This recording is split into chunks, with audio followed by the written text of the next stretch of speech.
नमस्कार दोस्तों, आप सभी का स्वागत है हमारे YouTube चैनल पर। आज हम बात करने वाले हैं प्रसिद्ध उपन्यास मुसाफिर कैफ़े के बारे में, जिसे लिखे हैं महान लेखक दिव्य प्रकाश दुबे ने। तो चलिए शुरू करते हैं आज की इंटरेस्टिंग जर्नी। हौ से हेलो।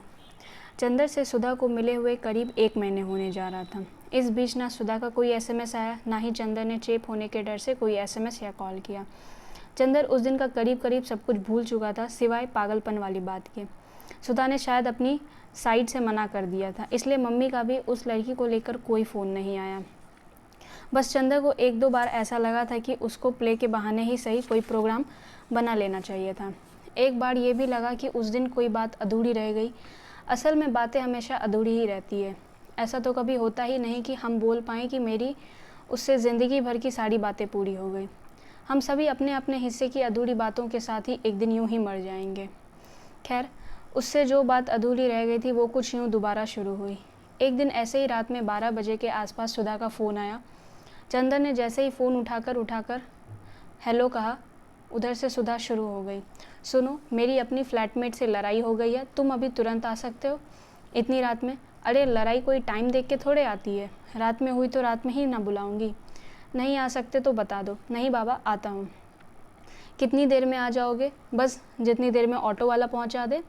जल्दी आओ, इस चुड़ैल के साथ 1 मिनट भी नहीं रह सकती मैं। चौसे चुड़ैल। सुधा अपना सामान पैक करके चंद्र का इंतज़ार कर रही थी। चंद्र ने सुधा का बैग लेकर ऑटो में रखा और पूछा, किस बात पे लड़ाई हुई? अरे यार, लड़ाई के लिए कोई बात होना ज़रूरी है क्या? फिर भी कुछ तो हुआ होगा। बहुत दिनों से कोल्ड वॉर चल रही थी, बस आज गाली गलौज थोड़ी ज़्यादा बढ़ गई। गाली गलौज? वाह, तुम लड़कियां बाप भाई की गाली देती होगी ना, या फिर हम लोगों वाली? क्या मज़ा आता होगा तेरे बाप की, तेरे भाई की। यार एक तो लड़ाई हो गई, पीजी छोड़ दिया मैंने और तुम्हें मजाक सूझ रहा है। ओह, तो अब पीजी में नहीं रहोगी? नहीं, बैग में 2-3 दिन का सामान है, वीकेंड पे नया पीजी ढूंढूंगी। और वीकेंड तक तुम्हारे घर में कोई प्रॉब्लम है? नहीं है तो बता दो। नहीं, प्रॉब्लम तो नहीं है, थोड़ा ऑकवर्ड नहीं हो जाएगा? किसे हो जाएगा ऑकवर्ड? तुम्हें? नहीं, मुझे नहीं, तुम्हें। मुझे कोई प्रॉब्लम नहीं है। उस चुड़ैल से तो अच्छे ही हो तुम। चंदर को उस चुड़ैल से तो अच्छे ही हो तुम वाली लाइन में से केवल अच्छे ही हो तुम बार बार सुनाई पड़ रहा था। ऑटो से बाहर से हवा आकर धीरे धीरे चंदर के चेहरे से होते हुए सुधा के चेहरे को टटोल कर देख रही थी। हवा खुश थी, ऑटो खुश था, सड़क खुश थी, शहर खुश था, चंदर थोड़ा सा खुश था। चंदर की खुशी में थोड़ी सी हिचकिचाहट बिखरी हुई थी। दौ से दिमाग का दही। चंदर के घर में घुसते ही सुधा ने पूरे घर का एक चक्कर लगाया और बोली, घर तो साफ सुथरा है तुम्हारा। हाँ, तो लड़के भी घर साफ रख सकते हैं यार। बढ़िया है, वीकेंड पे घर नहीं मिला तो यहीं रह जाऊंगी। Are you sure? हाँ, और क्या, तुम्हें कोई प्रॉब्लम है? नहीं नहीं, लाओ सामान अंदर रख देता हूँ। कुछ खाओगी वैसे? हाँ, भूख लग रही है, मैगी है। हाँ, तुम आराम करो, मैं बना के लाया। अच्छा सुनो, क्या साथ में चाय भी बना दोगे क्या? उस चुड़ैल ने दिमाग का दही कर दिया। ठीक है, दूध नहीं है, बिना दूध वाली चाय चलेगी तुमको? बिना दूध वाली तो नहीं पीती मैं। कोई बात नहीं, ट्राई कर सकती हूँ, बना दो। ठीक है मैडम। तुम सोच रहे होगे ना कहाँ फंस गया? हाँ, सोच तो रहा हूँ बहुत दिनों से। मैं ऐसे ही फंसना चाहता था, किसी के साथ। बिल्कुल ऐसे ही रात में 2 बजे किसी लड़की के साथ, गुड की तुम्हारे साथ फंसा। इसलिए अकेले रहते हो? हाँ। मैगी तो अच्छी बनाते हो तुम। मैगी कोई ख़राब बना सकता है क्या? तारीफ़ पसंद है मुझे, लेकिन जब किसी काम की चीज़ के लिए की जाए। ठीक है, मुझे भी ऐसे ही तारीफ़ करना पसंद नहीं, तो अभी क्यों की? ऐसे ही इतनी रात में मैगी बना के दे रहे हो तुम, इसीलिए। इतनी फॉर्मेलिटी की ज़रूरत नहीं है यार। अच्छा सुनो, तुम अंदर कमरे में सो जाना, मैं यहाँ बाहर सो जाऊँगा। तुम्हें यहाँ हॉल में नींद तो आ जाएगी ना? क्यों नींद नहीं आएगी? ऐसे ही किसी लड़की के साथ घर में रात में 2 बजे आ जाएगी यार। अंदर कमरे में सोता तो शायद नहीं आती। ऑफिस कितने बजे जाते हो? 9 बजे पहुँच जाता हूँ। सुबह उठा देना मुझे, नाश्ता बना दूंगी। ओह मैडम, आपको इतना परेशान होने की ज़रूरत नहीं।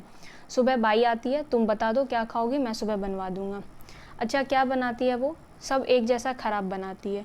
कोई बात नहीं, मैं सुबह बात कर लूँगी उससे। अब सो जाओ, 3 बज गए। तुम्हें कितने बजे उठना है? बाई आने पर उठा देना। चलो, गुड नाइट। गुड नाइट सुनना बिल्कुल भी पसंद नहीं मुझे। मुझे भी पसंद नहीं है। फिर बोला क्यों? थोड़ी फॉर्मेलिटी कर रहा था। ठीक है, तुम करो फॉर्मेलिटी, मैं कल अपनी किसी फ्रेंड के यहाँ शिफ्ट हो जाऊँगी। सॉरी यार, आगे से नहीं होगा, प्लीज़ शिफ्ट मत होना। नहीं जाऊंगी। अच्छा, लेकिन मुझे सॉरी और प्लीज़ से भी नफ़रत है, समझे? ठीक है, सॉरी, गुड नाइट, प्लीज़ सब वापस दे दो। दे दिए वापस। तुम भी क्या याद करोगे, चलो सो जाओ अब। सुधा वैसे भी अपनी पीजी वाली लड़की से लड़कर काफ़ी थक चुकी थी। उसको घर में वैसे ही गहरी नींद आई जैसे कि अपने घर के बिस्तर पर नींद आती है। चंदा को बहुत देर तक नींद नहीं आई, जैसे कि वो अपने घर पर नहीं किसी और के घर पर सोया है। पौसे पोहा। सुबह जब चंद्र सोकर उठा तब पहली बार समझ में आया कि जब घर में दो लोग होते हैं तब घर कैसा महकता है, कैसा शोर करता है। खैर, सुधा ने न्यूज़पेपर में बॉलीवुड वाला पेज निकालकर बाकी पेज इधर उधर फेंक दिया। उसकी हर चीज़ को लेकर एक ओपिनियन थी, हर चीज़ को लेकर। मसलन चंद्र बॉलीवुड वाला पेज नहीं पढ़ता था, इसको लेकर भी। तुम बॉलीवुड वाली न्यूज़ क्यों नहीं पढ़ते? फिल्म वाले बहुत खोखले होते हैं, मुझे और उससे भी ज़्यादा उनकी खबरें। हमने फालतू ही सिर पे बैठा रखा है उनको। तुम्हें कुछ पता नहीं है। बाकी न्यूज़पेपर में तो जैसे बड़ी सही खबरें आती हैं। और क्या, आती तो है, सब पता चलता है दुनिया में क्या चल रहा है। तुम बहुत भोले हो यार। न्यूज़पेपर खबरें बताने से ज़्यादा खबरें छिपाती हैं, समझे? वो बस हमें वही बताते हैं जिससे काम की न्यूज़ छुपी रह सके। तो फिर तुम बॉलीवुड वाली न्यूज़ क्यों पढ़ती हो जब पता है सब फर्जी है? तो क्योंकि वहाँ कम से कम फ़ोटो तो अच्छी छपती है।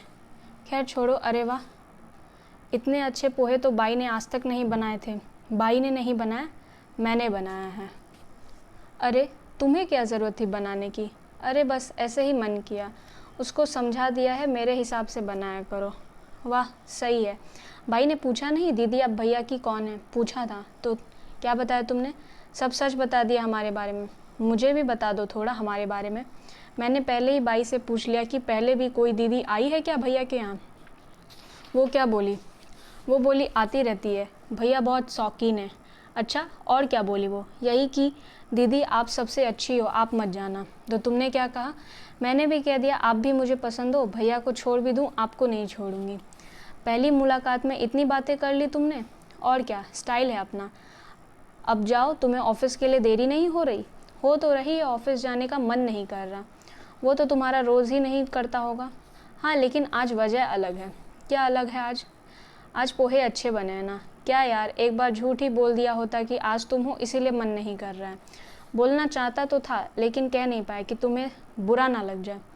इंडिया में 90% लड़के ऐसे सोचने में ही रह जाते हैं। वो कॉर्नर सीट की टिकट तो ले लेते हैं लेकिन कुछ कर नहीं पाते। बस पूरी फिल्म में बैठकर पॉपकॉर्न खाते हैं। और बाकी 10% लड़के तो यूज़लेस ही हैं इंडिया में। ज़्यादा ही हैं, डिस्काउंट करके बता रही हूँ। देखो, मेरा एक फंडा है लाइफ में। क्या? जब भी कन्फ्यूज़न हो कि ये काम करना चाहिए या नहीं करना चाहिए, या फिर कोई बात बोलनी चाहिए या नहीं बोलनी चाहिए, तो बस बिना ज़्यादा कुछ सोचे वो काम करके देख लेना चाहिए, वो बात बोल के देख लेनी चाहिए। लाइफ बहुत आसान हो जाती है। लाइफ का बहुत बड़ा ज्ञान दे दिया तुम्हें, बहुत काम आएगा, समझे बच्चा? अच्छा, कभी ऐसे सोचा नहीं यार। आजकल के लड़के लड़कियां ऐसे ही सोच पाते तो 85% लड़के लड़की की शादी तय होने के बाद नहीं बताते कि वे उन्हें प्यार करते थे। 100% में 10% यूज़लेस हैं, बचे 90%। 90% में से 85% लड़की की शादी तय होने के बाद बोलते हैं, बचे 5%। उनका क्या मैडम? 5% लड़के इतने भी बुरे नहीं हैं मिस्टर, कुछ तो दिमाग लगाया करो। चलो ऑफिस जाओ, लेट हो जाएगा और तुम इतने शर्मिले हो कि मुझसे कह भी नहीं पाओगे कि तुम्हारे चक्कर में देर हो गई। मैं भी यूज़लेस वाले 10% लड़कों में ही आता हूँ लगता है। लड़के सारे ही यूज़लेस होते हैं, कुछ शादी के पहले होते हैं, कुछ शादी के बाद हो जाते हैं। खैर वो सब शाम को देखेंगे। ठीक है, चलो टाटा बाय बाय। टाटा। अच्छा सुनो, शाम को कॉफ़ी पीने चलते हैं, ठीक है? 7 बजे मेरे ऑफिस के पास वाले कॉफ़ी हाउस में मिलो। चंदर को आज ऑफिस जाते हुए रास्ते में ये नहीं लग रहा था कि उसने जी विंग के फ्लैट नंबर 1102 में ऑफिस जा रहा है। फ्लैट का थोड़ा सा हिस्सा घर हो चुका था।